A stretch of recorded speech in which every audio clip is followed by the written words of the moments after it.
Urukiko Rwagumishijeho Igifungo cya Burundu kuri Kazungu Denis wahamijwe ibyaha birimo iby'ubwicanyi nyuma yuko yaraherutse gutakambira urukiko. Naho mu karere ka Rusizi umugabo w'imyaka 56 y'amavuko arakekwaho gusambanya umwana w'imyaka 12 amushukishije amafaranga 200 y'u Rwanda. Mu burengerazuba bw'u Rwanda kandi mu karere ka Karongi ho abantu batatu bafunzwe bakekwaho gusambanya umwana w'imyaka 15 bakazimanganya ibimenyetso. Ikaze tukugezaho amakuru aramutse avugwa mu butabera bw'u Rwanda. Kora subscribe niba utarayikora, ukore like ndetse usige igitekerezo cyawe muri comment. Ikaze. Urukiko rukuru rwa Kigali rwafashe umwanzuro kugumisha igihano cy'igifungo cya Burundu cyari cyarakatiwe Kazungu Denis wahamijwe ibyaha 10 birimo kwica ku bushake, gusambanya ku gahato, yica rubozo, kwinjira mu makuru ya mudasobwa cyangwa uruhererekane rwa mudasobwa mu buryo binyuranije n'amategeko. Umwanzuro ku bujurire bwa Kazungu Denis wasomwe kuwa gatanu tariki ya 11 Nyakanga 2025, urukiko ruhamya ko nta kigomba guhinduka ku mikirize y'urubanza rwa mbere. Urukiko rwisumbuye rwa Nyarugenge rwahamije Kazungu Denis ibyaha 10 yaregwaga ku itariki ya 8 Werurwe 2024, aburana ubujurire ku itariki ya 12 z'ukwezi kwa gatandatu 2025 yasabye kugabanyirizwa igihano kubera ko yaburanye yemera ibyaha akanabisabira imbabazi. Kazungu yahamijwe ibyaha birimo ubwicanyi buturutse ku bushake, yica rubozo, guhisha umurambo no kuwucamo ibice, itwarwa n'ifungiranwa ry'umuntu ritemewe n'amategeko, kwinjira muri mudasobwa cyangwa mu rusobe rwa mudasobwa. Kwa 8 Werurwe 2024 akatirwa gufungwa burundu n'ihazabu ya miliyoni 10 z'amafaranga y'u Rwanda no gutanga indishyi z'akababaro za miliyoni 30 z'amafaranga y'u Rwanda. Nyuma y'isesengura, urukiko rukuru rwa Kigali rwafashe umwanzuro wo gutesha agaciro ubujurire bwa Kazungu rugumishaho igihano cy'igifungo cya Burundu yakatiwe no gutanga indishyi z'akababaro za miliyoni 30 z'amafaranga y'u Rwanda. Kazungu yatawe muri yombi muri Nzeri 2023 ubwo abagenzacyaha bavumburaga umwobo yatabyemo imirambo yabo yemera ko yishe. Uyu mwobo wari mu gikoni cyaho yari acumbitse mu kagari ka Busanza mu murenge wa Kanombe mu karere ka Kicukiro mu mujyi wa Kigali. Ni icyemezo cyafashwe nyuma y'uko mu kwezi gushize kwa gatandatu 2025 Kazungu Denis wahamijwe ibyaha 10 bifitanye isano no kwica abantu 13 agahanishwa igihano cy'igifungo cya Burundu yakambiraga urukiko rukuru rwa Kigali mu bujurire asaba ko yagabanirizwa ibihano. Mu rubanza rwe mu bujurire rwabaye ku ya 12 Kamena 2025, Kazungu Denis yari yajuririye igihano asaba ko yagabanirizwa kubera ko yaburanye yemera ibyaha akanabisabira imbabazi. Icyo gihe urubanza rutangira, ubushinjacyaha bwabanje gutanga inzitizi ishingiye ku kuba umwanzuro w'ubujurire bwa Kazungu waratanzwe urubanza rumaze amezi 3 ruciwe. Kazungu yahamijwe ibyaha birimo ubwicanyi buturutse ku bushake, yica rubozo, guhisha umurambo no kuwucamo ibice, itwarwa n'ifungiranwa ry'umuntu ritemewe n'amategeko, kwinjira muri mudasobwa cyangwa mu rusobe rwa mudasobwa ku ya 8 Werurwe 2024, akatirwa gufungwa burundu n'ihazabu ya miliyoni 10 z'amafaranga y'u Rwanda no gutanga indishyi z'akababaro za miliyoni 30 z'amafaranga y'u Rwanda. Uwari uhagarariye ubushinjacyaha yavuze ko ubujurire bwatanzwe ku itariki ya 18 Kamena 2024 kandi nyamara kopi y'urubanza yarashyizwe mu ikoranabuhanga ryifashishwa ku itariki ya 9 Werurwe uwo mwaka. Bityo rero yavugaga ko binyuranije n'amategeko ubujurire bwabo butakwakirwa. Maître Murangwa Faustin wunganiraga Kazungu yavuze ko bari bagaragaje ko bazajuririra igihano ku itariki ya 4 Mata 2024, bityo ko bakurikije ibihe byo kujurira. Abajijwe niba baravuze impamvu yo kujurira, Maître Murangwa yavuze ko bagaragaje ko bazajuririra ibijyanye n'igihano kandi ko batigeze babihindura. Abaregera indishyi nabo bagaragarije urukiko ko ikirego kidakurikije amategeko agenga imiburanishirize y'imanza nshinjabyaha. Icyo gihe urukiko rwategetse ko iyo ngingo izasuzumirwa hamwe n'urubanza rwose. Muri iryo buranisha, Kazungu ahawe umwanya yongeye kwemera ibyaha byose aregwa, ariko ahakana kwica umusore witwa Kimenyi Yves bari bariganye. Ubushinjacyaha bwavuze ko uwo Kimenyi atari mu bo bwaregeye kandi nta bimenyetso ku rupfu rwe, ariko ko nibigaragara hazabaho gutanga ikirego nyuma. Yongeye kubwira urukiko ko ari we wireze, agafasha urukiko kubona amakuru ku byo yakoze, akaba ari byo ashingiyeho asaba ko yagabanyirizwa ibihano. Icyo gihe yagize ati, nicyo nashingiyeho nsaba ko nagabanyirizwa ibihano. Ndifuza gusubira muri sosiyete nyarwanda kugira ngo mbashe gufatanya n'abandi banyarwanda kubaka igihugu cyacu. Yongeye kugaragaza ko ibyo yakoze nta gahato yigeze ashyirwaho ko kwemera ibyaha. Ati, ntabwo ibyo nakoze ari ubugabo, ni ububwa. Aho imbwa yatambuka sinahatambuka. Ndongera gusaba imbabazi umukuru w'igihugu, ndasaba imbabazi guverinoma yose kuba narakoze ibintu by'umwanda. Ndasaba imbabazi n'inginga. ababyeyi, abana ku byo nakoze, usaba imbabazi aringinga, uhana umwana ntakoresha ikibando, akoresha umunyafu. Uwo yari Kazungu Denis mu rukiko. Maître Murangwa yavuze ko uwo yunganira akwiye kugabanirizwa agahabwa igihano gito gishoboka giteganywa n'amategeko. Yavuze ko hari impamvu nyoroshya zishingiye ku kuba yemera ibyaha akabisabira imbabazi, kuba ari ubwa mbere yari akurikiranywe, ndetse no kuba ataragoye inzego z'ubutabera.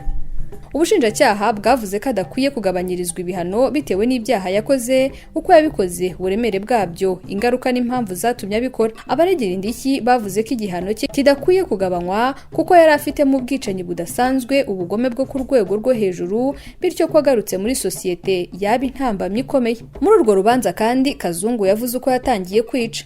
Kazungu yabwiye urukiko ko mbere yo kwinjira mu bikorwa byo kwica yari yaratangije ishuri rifasha abana bo mu murenge wa Remera mu mwaka wa 2009 bari bafite ibibazo by'ubupfubyi. Mu mwaka wa 2016 byarahagaze kubera kubura ibyangombwa n'ubushobozi bwo kuzuza ibisabwa. Yahise yerekeza gushabikira muri Kenya biranga, aho yacuruzaga rikeri azijyana muri Uganda. Mu mwaka wa 2018 ngo abagande bamwambuye ibihumbi 120 by'amadolari, ni ukuvuga arenga miliyoni 130 uyashyize mu mafaranga y'u Rwanda uyu munsi, n'ibicuruzwa yaragejeje ku mupaka atangira kugorwa n'ubuzima. Yavuze ko ubukene bwamuriye ubuzima bugakomera, bigeraho mu mwaka wa 2021 yahamagaye inshuti ye akayambura, akagira ubwoba ko izamurega. Yemeza ko mu mwaka wa 2022 aribwo yatangiye kwica abantu mu buryo bukomeye no kubambura, ariko ngo yabicaga kuko yatinyaga ingaruka z'ibikorwa bakorera. Ubushinjacyaha bwongeye kugaragaza ko ibyo bikorwa yabikoraga z'ubwenge, nta biyobyabwenge akoresha, kandi nawe niko abivuga. Bidasubirwaho rero urukiko rukuru rwa Kigali rwongeye kugumishaho igihano cy'igifungo cya Burundu cyari cyakatiwe Kazungu Denis wahamijwe ibyaha 10 birimo kwica ku bushake, gusambanya ku gahato, iyicarubozo, kwinjira mu makuru ya mudasobwa cyangwa uruhererekane rwa mudasobwa mu buryo bunyuranije n'amategeko.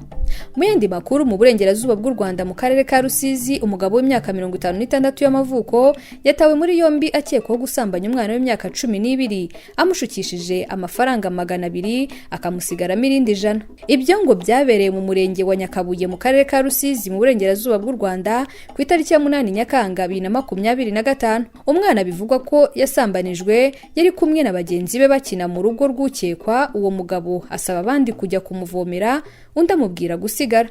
Umwana bikekwa ko yasambanijwe yageze iwabo, ababyeyi be babona afite amafaranga 200. Bamubajije aho yayakuye avuga ko yayahawe n'umugabo wamusambanyije, amubwira ko azamwongera andi mafaranga 100. Umunyamabanga nshingwabikorwa w'umurenge wa Nyakabuye, Kamari Kimonyo Innocent, yabwiye ikinyamakuru Igihe ko uwo mugabo afungiye kuri sitasiyo ya RIB ya Nyakabuye. Ati yafashwe afungiye kuri sitasiyo ya RIB ya Nyakabuye, akurikiranweho gusambanya umwana w'imyaka 12 amushukishije amafaranga 200. Umwana yajyanywe mu bitaro bya Mibirizi. Kamari yakomeje asaba ababyeyi gukurikirana abana babo bakabamenyera ibyo bakeneye, ndetse bakabasobanurira impamvu badakwiriye kujya kubishakira ahandi. Ababyeyi kandi basabwe kugira amakenga igihe babonye abana babo, cyane cyane ab'abakobwa, bafite amafaranga, bakihutira kubabaza aho bayakuye kubera ko akenshi baba bayakuye mu babangiza. Gusambanya umwana ni icyaha giteganywa n'ingingo ya 14 y'itegeko nimero 058/2023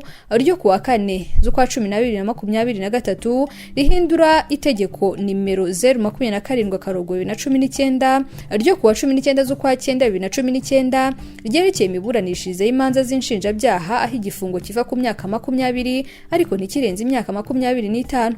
Ni mu gihe icyaha cyo kuzimanganya ibimenyetso, icyaha giteganywa n'ingingo ya 245 y'itegeko nimero 068/2018 ryo kuya 30 z'ukwa 8/2018 riteganya ibyaha n'ibihano muri rusange. Igifungo cyacyo kiva ku myaka 2 ariko kitarenze imyaka 5 n'ihazabe amafaranga y'u Rwanda kuva ku 500 ariko atarenze miliyoni 1 y'amafaranga y'u Rwanda. Aho n'ubundi mu ntara y'Iburengerazuba bw'u Rwanda ariko mu karere ka Karongi, urwego rw'igihugu rw'ubugenzacyaha RIB rwataye muri yombi abaturage 5 bakekwaho kugira uruhare mu cyaha cyo gusambanya umwana w'imyaka 15 no kuzimanganya ibimenyetso. Urwego RIB rwatangaje ko abaturage bose bafunzwe kuva tariki ya 5 Nyakanga 2025. Ibi bikaba byarabereye mu karere ka Karongi mu murenge wa Gitesi, akagari ka Munanira, umudugudu wa Gahigiro. Umuvugizi wa RIB Dr Murangira Thierry mu kiganiro n'ikinyamakuru Igihe dukesha iyi nkuru yavuze ko ibyaha bakurikiranyweho byakozwe mu minsi itandukanye. Ati bariya bose bakurikiranyweho icyaha cyo gusambanya umwana n'icyaha cyo kuzimanganya ibimenyetso. Hari ukurikiranyweho icyaha cyo gusambanya umwana w'umukobwa ufite imyaka 15, mu gihe abandi bakurikiranyweho icyaha cyo kuzimanganya ibimenyetso aho yamusambanyije tariki ya 2 Nyakanga 2025, mu gihe abandi bo bakoze icyaha cyo kuzimanganya ibimenyetso tariki ya 2 Nyakanga 2025 ubwo bumvikanaga na se w'umwana ko bamuha amafaranga 200,000 y'u Rwanda kugira ngo basibanganye ibimenyetso, akabyemera nyuma bakarabya uwahohotewe. Ibyo ni ibyatangajwe n'umuvugizi wa RIB mu Rwanda. RIB kandi yibutsa abaturarwanda ko itazihanganira uwakora icyaha nk'icyo cyo gusambanya umwana n'icyaha cyo kuzimanganya ibimenyetso. Inakangurira kandi abantu gukomeza kwirinda guhohotera abana kubera ko ari icyaha gihanwa n'amategeko, kandi kubikoze wese azafatwa agashyikirizwa ubutabera kubera ko gisigaye ari icyaha kidasaza.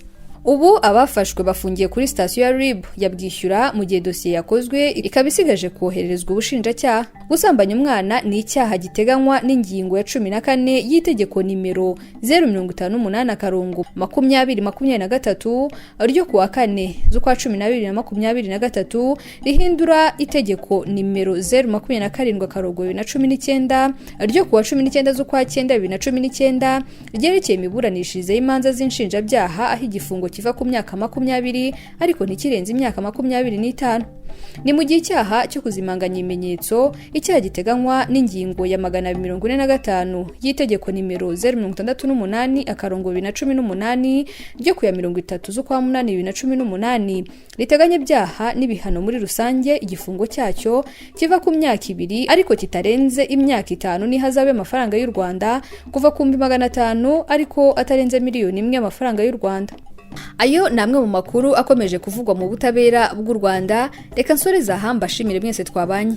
Kwibutse gukora subscribe niba utarayikora, like ndetse usige n'igitekerezo muri comment. Reka nsoreza aha dusubire mu yandi makuru aza kubagizweho.